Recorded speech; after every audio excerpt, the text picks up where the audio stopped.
Good morning students. BSc first year हमने 2 part पढ़ लिए थे यूनिट नंबर 5 के। नेक्स्ट पार्ट जो है हमारे पास सिंप्लेक्स कलन विधि। इस विधि के अनुसार कोई भी एलपीपी एक रैखिक प्रोग्रामिंग समस्या दी हुई होगी, उसका सिंप्लेक्स कलन विधि द्वारा आपको हल निकालना है। तो भाई एक क्वेश्चन देखते हैं हम इसके ऊपर। क्वेश्चन है हमारे पास, निम्न रैखिक प्रोग्रामन समस्या का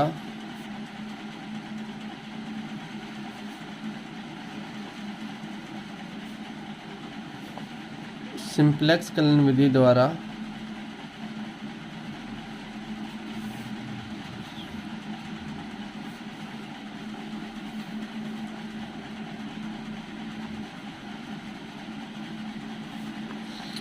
हल। तो भी हल करेंगे इसका मैक्सिमम आपको वैल्यू दी हुई है। क्या? Maximum of Z is equal to 5x1 plus 3x2 और प्रतिबंध है हमारे पास 3x1 plus 5x2 is less than equal to 15। दूसरा प्रतिबंध है 5x1 plus 2x2 less than equal to 10 तथा x1 और x2 is always greater than equal to 0। तो ये है हमारे पास एक एलपीपी यानी रैखिक प्रोग्रामन समस्या। इस समस्या का हल हमें सिंप्लेक्स मेथड से निकालना है भाई। तो सिंप्लेक्स मेथड से इसको हल करेंगे। तो देखिए भाई, सबसे पहले समीकरण जो दी हुई है वो अधिकतमीकरण की है, मैक्सिमम की वैल्यू दी हुई है। तो हम इसको हल करते हैं। दी गई समीकरण अधिकतमीकरण की है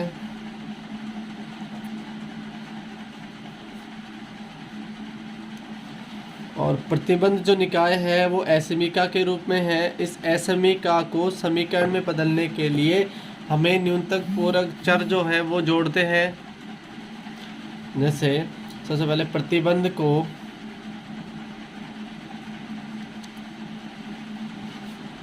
समीकरण रूप में बदलने के लिए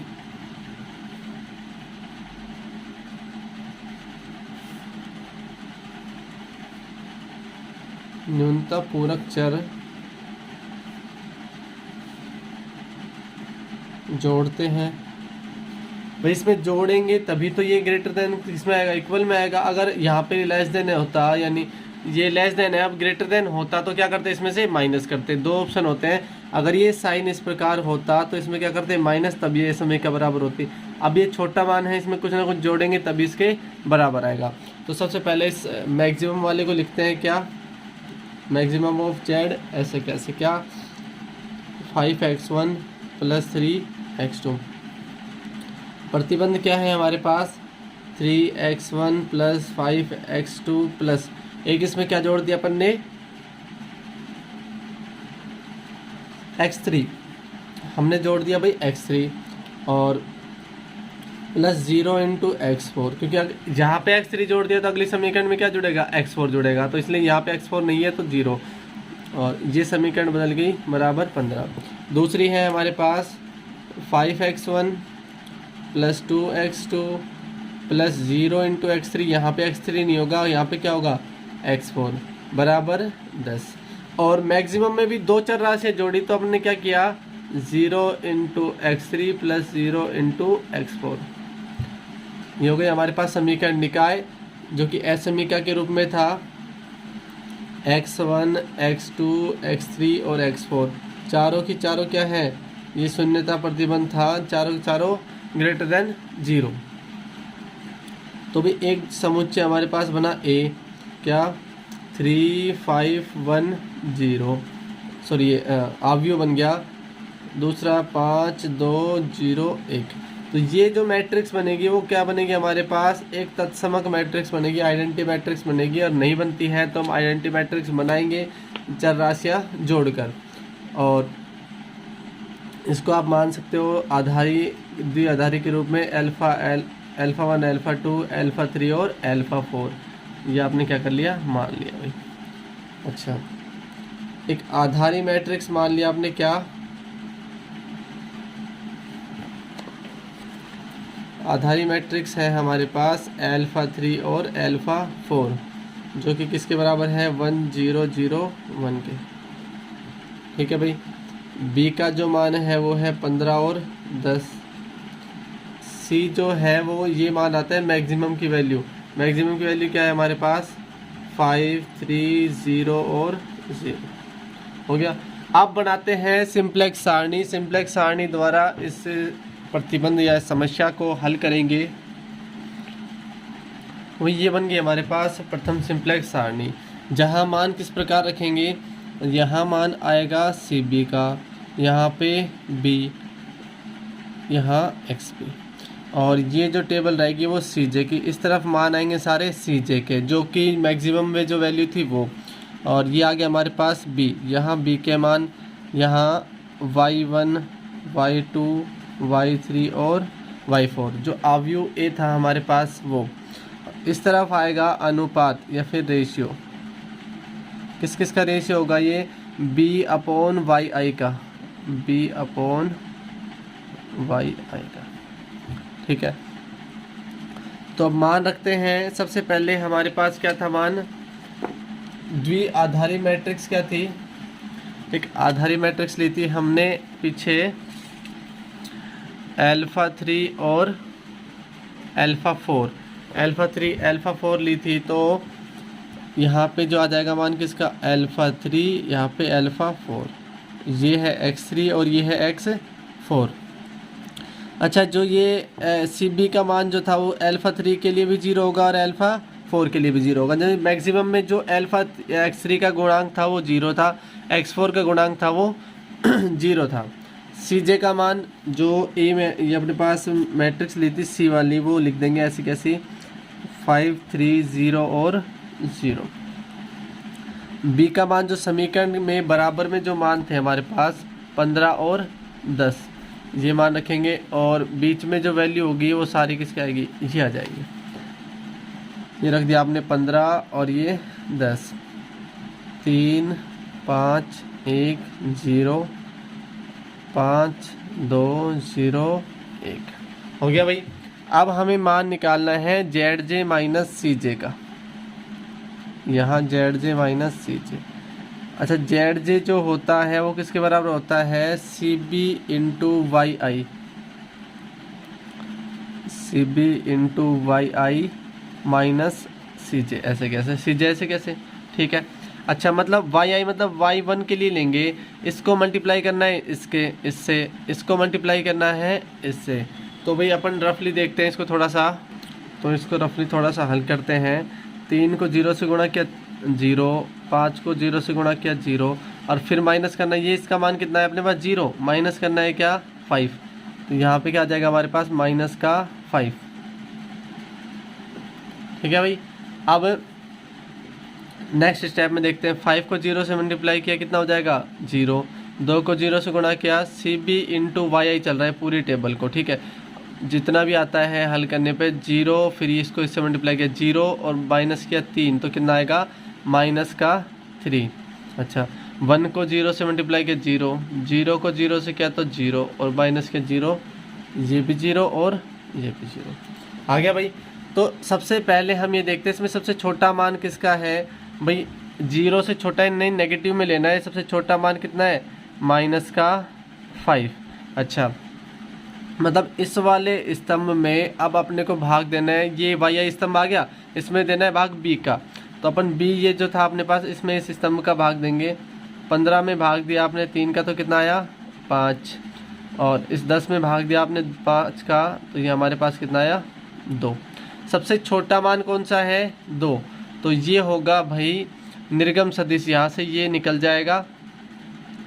और 2 वाले में सबसे छोटा मान किसका आया, इसकी वजह से आया था। ठीक है, और ये यहाँ पे दूसरा सदिश आएगा प्रवेशी सदिश,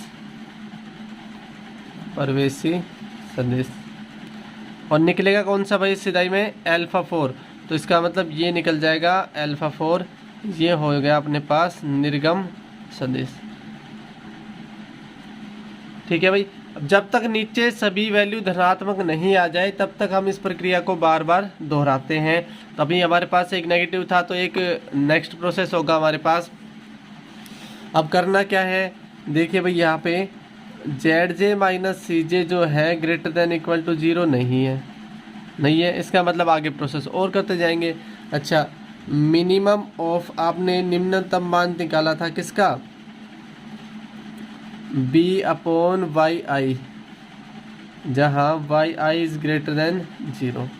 तो इसका मान कितना आया था अपने पास, मिनिमम ऑफ एक तो था 15/3 और एक था 10/5, यानी 5 और 2, इन दोनों का मिनिमम मान कितना है हमारे पास 2। तो नई आधारी मैट्रिक्स क्या होगी भाई,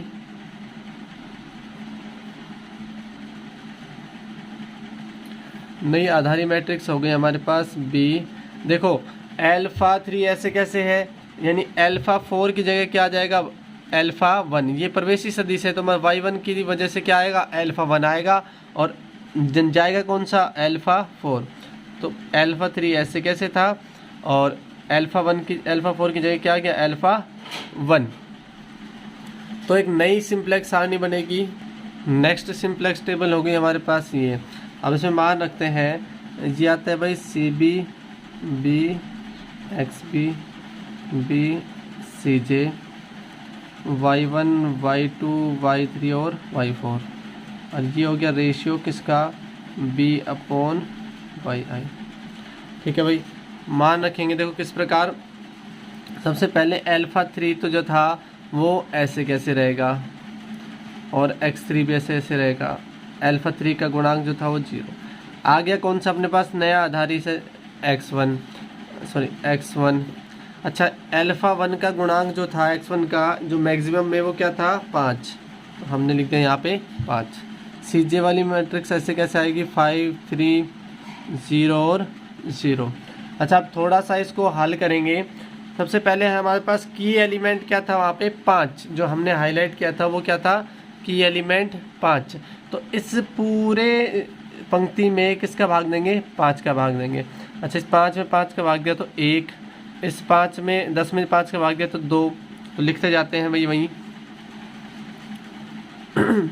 उसका भाग देने पर अपने पास कितना आया 2 1, और 2 में 5 का भाग दिया तो 2/5, 0 में भाग दिया 0, और ये हो जाएगा 1/5 हो गया। अब उस 5 के जस्ट ऊपर क्या था 3, तो जो भी हमारे पास अभी पंक्ति आई थी इस पंक्ति को 3 से गुणा करके उसमें से माइनस करना है। ठीक है, इस प्रकार करेंगे भाई। सबसे पहले हम ये पंक्ति ऐसे कैसे लिख लेते हैं 2 1 2/5 0 और 1/5। अच्छा, मैंने सारे मान ऐसे कैसे लिख लिए। इसको किससे गुणा करना है 3 से और उसमें से माइनस करना है। इसको गुणा किया 3 से अपन ने, सभी को गुणा किया 3 से ऐसे, और माइनस कर देना है जो भी मान था। जैसे पहले वाली पंक्ति में मान कितना था, अच्छा इसको 15 में से माइनस करना है हमें, बराबर 15 में से इसको 3 में से, इसको 5 में से, 1 में से और 0 में से। तो भी करेंगे 15 में से ये 6 गया तो 9, और इधर बचा कितना 3 में से 3 गया तो 0, और 5 माइनस ये कितना हो गया 3 दूनी 6/5, 25 में माइनस 6/5 ये हो गया 19/5। 1 माइनस 0 1, और 0 माइनस 3/5 ये हो गया माइनस का 3/5। तो ये पूरी की पूरी टेबल आ जाएगी। दूसरी क्या लिखना है हमें 9 0, फिर आया 19/5, उसके बाद 1 और माइनस का 3/5 आ गया भाई। अच्छा, अब क्या करना है हमें, इसके बाद वही जेड जे माइनस सी जे का मान निकालेंगे। जेड जे माइनस सी जे जो कि था बराबर किसके सी बी इंटू वाई आई माइनस और ये सी जे। अच्छा, तो प्रत्येक इस पंक्ति के लिए निकालते हैं। 0 को 0 से गुणा किया 0, 5 को 1 से गुणा किया 5, 5 में से इस 5 को माइनस किया तो 0। नेक्स्ट के लिए 0 और ये 5 को इससे मल्टीप्लाई किया तो गया 2, 2 माइनस 3 कितना बचेगा हमारे पास माइनस का 1। अगला ये हो गया 0, 0 माइनस 0 0, ठीक है। ये 0 ये आ गया 1 माइनस 0 1 हो गया। सबसे छोटा मान कौन सा है इसके अंदर भाई, माइनस का 1, तो ये क्या होगा प्रवेशी सदिश, प्रवेशी सदिश। इसका मतलब यहाँ पे कौन आएगा, अल्फा 2 आएगा y2 की वजह से, ठीक है। y2 से पता चला कौन सा सदिश आएगा हमारे पास, अल्फा 2। अच्छा, निकलेगा कौन सा, अब ये देखते हैं। सबसे पहले अब अनुपात निकालेंगे। इस वाली पंक्ति में किसका भाग देना है, बी में भाग देना है इस वाली पंक्ति का। तो 9 में भाग दिया अपन ने 19/5 का, तो ये कितना आ गया 45/19। तो अपन ने लिख दिया 9 भाग 19/5 बराबर 45/19 आ गया। नेक्स्ट 2 में भाग देना किसका, 2/5 का, 2 में भाग दिया आपने 2/5 का, तो ये कितना हो गया 10/5 यानी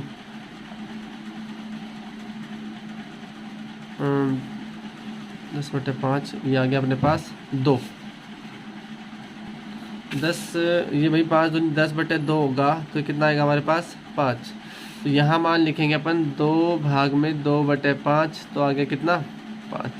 अच्छा, इन दोनों में छोटा मान कौन सा है, 19 दूनी 38, ये लगभग छोटा मान है, तो इसका मतलब ये क्या होगा, ये निर्गम सदिश होगा। और निर्गम सदिश कौन सा है भाई, x3, तो यानी ये यहाँ से क्या निकलेगा,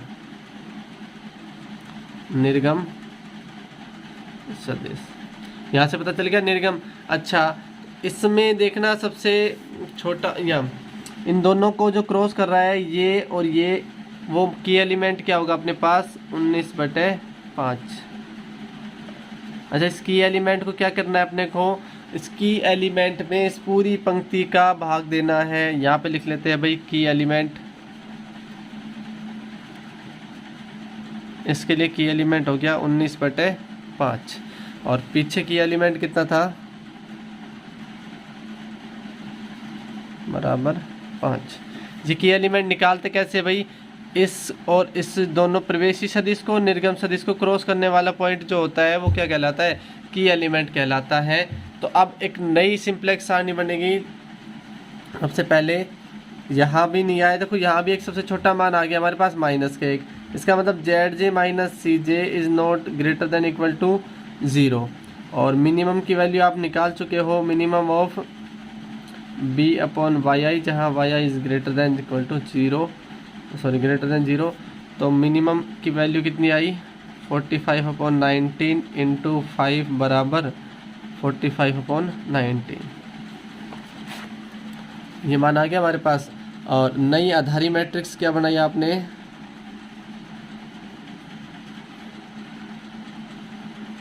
बी।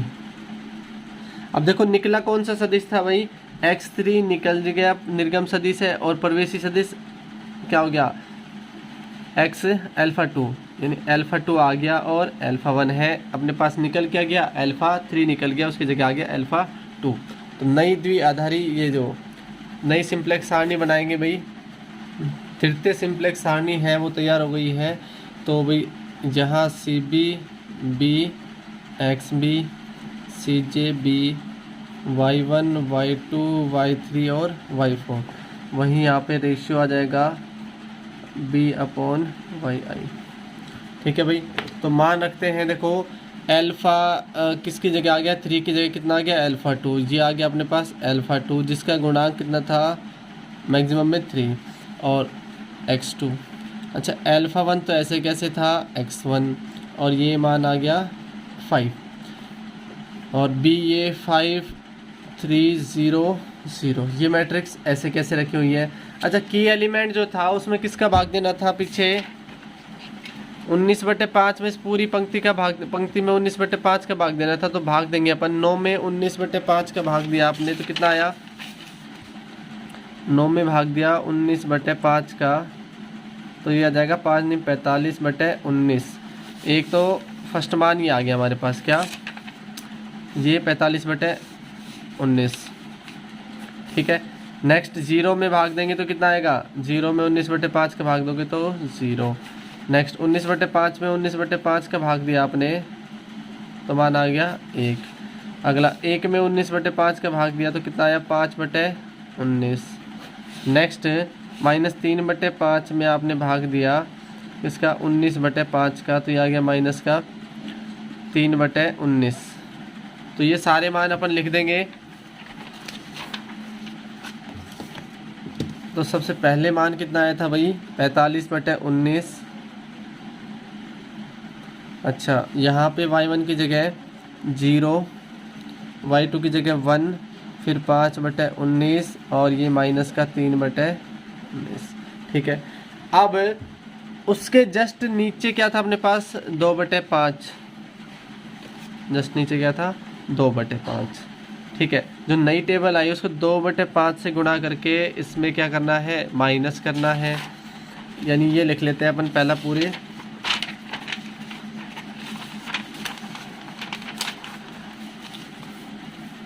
ये पूरा मान लिख लिया अपन ने, क्या 2, 1, 2/5, 0 और ये 1/5। इसमें से माइनस करना है आपको जो टेबल आई है हमारे पास, ये क्या 45/19 और 0, 1, 5/19 और ये हो गया माइनस का 3/19। और इसको गुणा करना है किसके साथ, जो की एलिमेंट के नीचे जो अवयव था हमारे पास क्या था, 2/5 से। 2/5 से गुणा किया आपने सभी को, पूरी पंक्ति आ जाएगी हमारे पास इस प्रकार। अच्छा भाई, ये 5 निम 45 और बच्चे कितना, 9 दूनी 18/19, तो ये हो गया 2 - 18/19, 19 दूनी 38 - 18 ये हो गया 20/19। पहला मान आ गया हमारे पास 20/19। अच्छा, इसमें 0 में 1 में 0 माइनस करेंगे तो कितना आएगा, 1। 2/5 में 2/5 को माइनस किया तो 0। फिर ये हो गया अपने पास 5 से 5 घटा माइनस का 2/19। और यहाँ से भाई माइनस माइनस तो हो गया प्लस, और कट कुछ नहीं रहा, 1/5 माइनस 3 दूनी 6/95। आपने इसको सॉल्व किया तो भी अपन ने इसको सॉल्व किया, माइनस माइनस 1/5 माइनस माइनस हो गया प्लस, 3 दूनी 6/95। एलसीएम ले लिया 95, 95 में 5 का भाग दिया तो 19 + 6 ये हो गया 25/95। 5 से कटा 25 और ये 15 19 95, कितना आ गया हमारे पास, 5/19। तो ये सारे मान अपन इसमें रखते हैं। जैसे फर्स्ट मान आया हमारे पास 20/19, फिर 1, 0 माइनस का 2/19 और ये 5/19। अब हमें क्या मान निकालना है, ZJ - CJ, जो किसके बराबर होता है, summation x CB × B - CJ, ठीक है भाई। तो निकालते हैं, 0 5 - 5 हो गया 0, ये 0 और ये 3 - 3 0। ये भाई इसको इससे गुणा किया अपन ने, कितना हो जाएगा, 15/19 और ये 5 दूनी 10 माइनस का 10/19। और इसको माइनस करना है किस में से, 0 में से, तो कितना आ जाएगा हमारे पास, इसमें से माइनस किया आपने 0, तो ये आ जाएगा 5/19, ठीक है। माइनस का 3/19 को 3 से गुणा किया तो माइनस का 9/19, और 5/19 को इससे गुणा तो प्लस का 25/19, और माइनस करना इसमें से ऊपर वाला 0, तो कितना है हमारे पास, ये 19 आपने एलसीएम ले लिया तो 25 माइनस किया तो 16, तो ये आ गया 16/19। भाई सबसे पहली बात तो ये थी, यहाँ पे क्या आ गया, for all ZJ - CJ is always greater than equal to 0। तो अगली सारणी नहीं बनेगी, जब ये सारे मान 0 से बड़े आ जाएं तो सारणी को वहीं रोक देते हैं। और सारणी को रोकने का मतलब क्या हो गया भाई, हमें जो निकालना था, इनका हल निकालना था, तो किस किस का मान है यहाँ से, ये तो था अल्फ़ा 1 यानी x1 का मान, और ये था अल्फ़ा 2 यानी x2 का मान। तो ये दो मान आ गए हमारे पास। तो भाई लिखते हैं अपन किस प्रकार कि x1 का मान कितना है हमारे पास। तो भाई नीचे का मान जैसे धनात्मक होता है तो हल हमारे पास ये हो गया, x1 का मान ये आ गया 20/19 और x2 का मान आ गया 45/19। x1 बराबर आपने रखा 20/19, x2 बराबर 45/19 हमें निकालना था। और x3 और x4 क्या है, x4 0। तो maximum of z is equal to आपके पास था 5x1 plus 3x2 plus 0x3 plus 0x4। इसमें मान रखा आपने maximum of z is equal to 5 into x1 का मान है 20/19 प्लस 3 इंटू x2 का मान है 45/19। ये हो गया भाई अपने पास 20/100 प्लस 45 × 4 = 12, 120 और 135/19। कुल मिला के z का मान कितना आया, मैक्सिमम ऑफ z का 235/19। इस प्रकार अपन क्या करते हैं, किसी एलपीपी को सिंप्लेक्स मेथड द्वारा हल किया जाता है। और इसी प्रकार क्वेश्चंस और करेंगे, तो एक दो क्वेश्चन प्रैक्टिस करोगे तो मेथड आपको समझ में आ जाएगा किस प्रकार से अपन ने क्या करना है। तो ZJ माइनस CJ का मान जैसे निकालते हैं, यहाँ जब नेगेटिव वैल्यू ख़त्म हो जाती है यानी पॉजिटिव वैल्यू आ जाती है तो वहीं सिंप्लेक्स सारणी को रोक देते हैं, नहीं तो यही प्रोसेस बार बार चलता जाएगा और सिंप्लेक्स सारणी जो है वो बार बार अपन बनाते जाएंगे। तो इसके क्वेश्चंस की प्रैक्टिस करनी है और इसमें से एक क्वेश्चन डेफिनेटली आता है।